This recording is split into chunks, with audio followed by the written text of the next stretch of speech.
Perkenalkan, saya Akbar Nugroho dengan NIM 1904085 dari kelas Improve 19.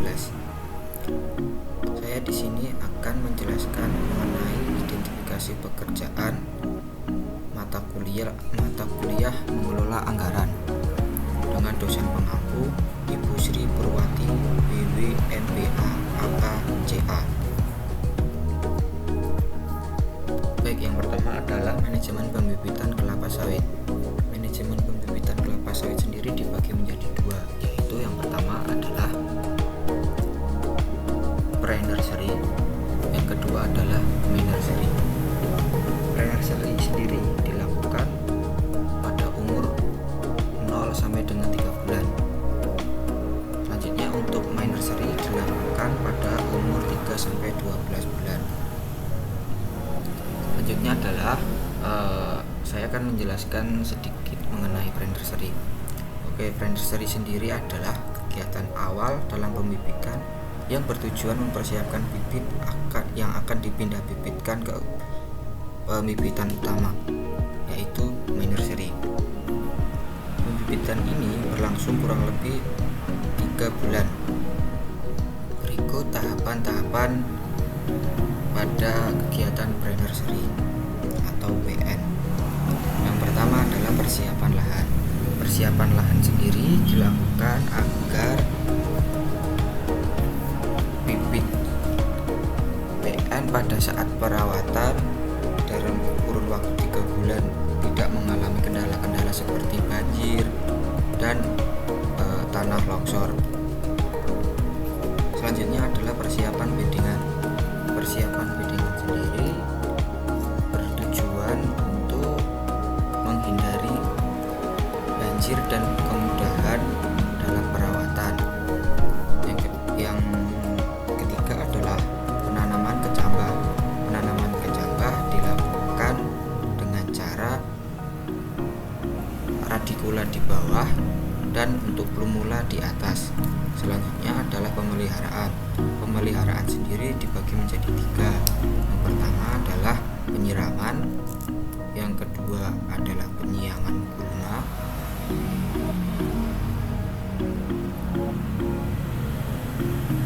dan yang ketiga adalah pembersihan. Selanjutnya untuk tahapan mid-nursery atau MN.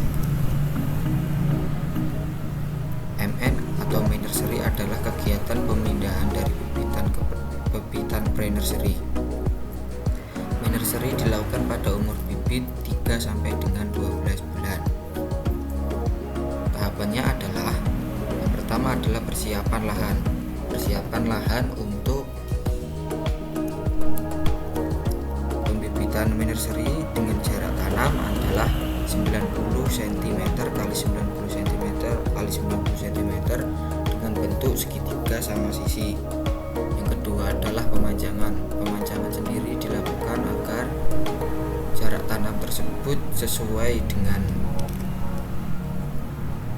peta segitiga sama sisi dengan jarak tanam 90 cm tadi. Selanjutnya adalah pemindahan bibit PN ke MN. Sebelum dipindahkan dari PN dilakukan seleksi, yaitu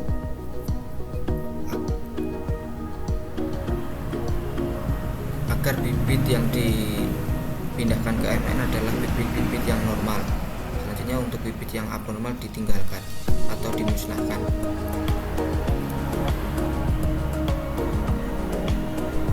Yang keempat adalah pemeliharaan. Pemeliharaan sendiri masih sama dengan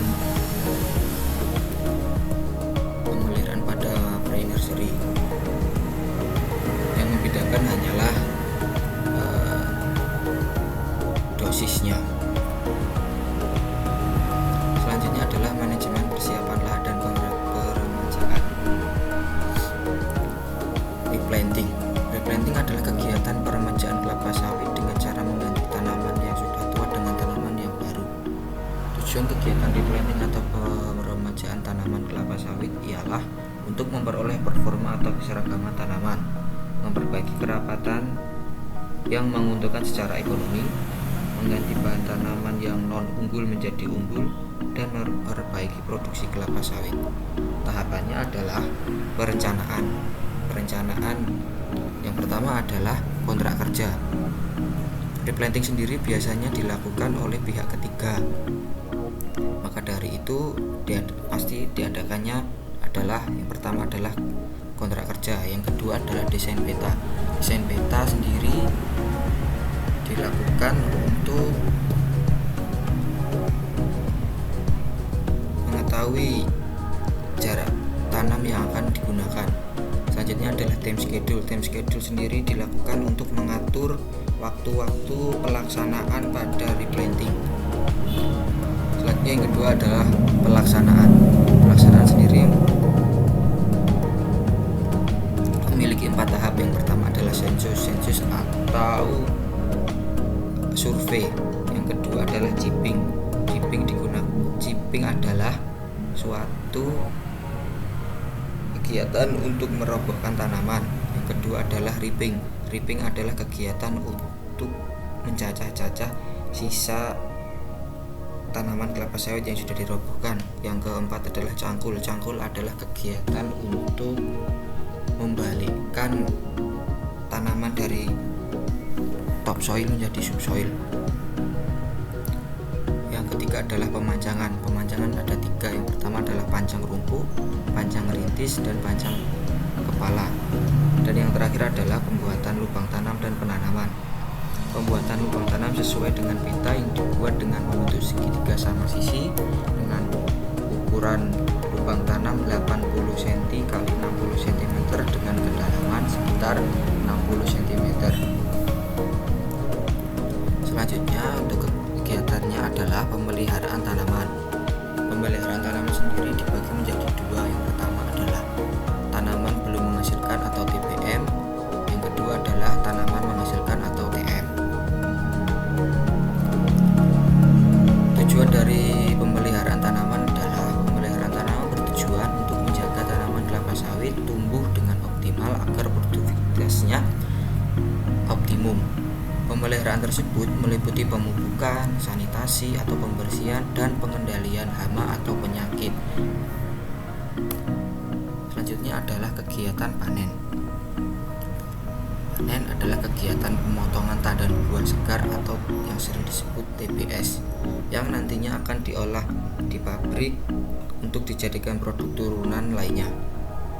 Panen dilakukan pada tanaman kelapa sawit mulai umur 3 tahun setelah tanam atau yang disebut sering adalah N1. Tahapannya adalah yang pertama adalah persiapan panen. Yang pertama, kebutuhan pemanen.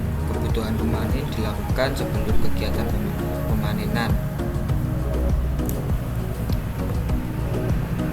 Yang kedua adalah persiapan pengancaan. Persiapan pengancaan dilakukan oleh mandor panen dan mandor produksi yang dibantu oleh asisten afdeling atau asisten divisi.